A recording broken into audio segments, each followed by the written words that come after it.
Hey everyone, it's been a while since I uploaded. So this is what my latest work was. I did a printed circuit board, and it's the same schematic of the ESP32 flight controller which I made earlier. Here I've just added more components, but unfortunately I've not been getting time to work on them. So it has all the basic components on top of it, and I've also put a white marker on top of it to show that that's the front. And basically it has a voltage divider circuit and all, so I'll link all the files in the description for reference.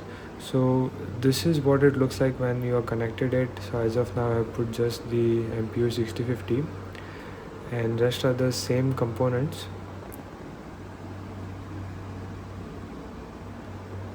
So one thing extra I did was that I wanted to test out this FPV camera that I got from robo.in.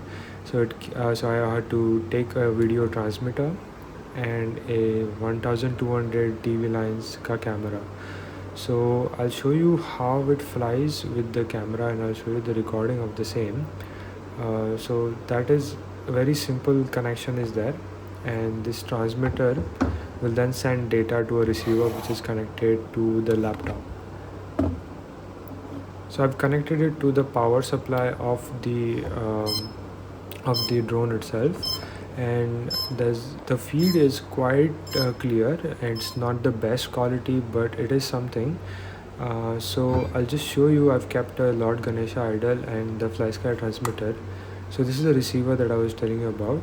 So you can select the frequency range once you connect it to the PC.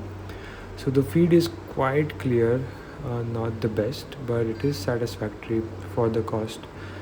So I'll be showing you guys how it flies along with the camera, and what are the does it flicker and what happens on it.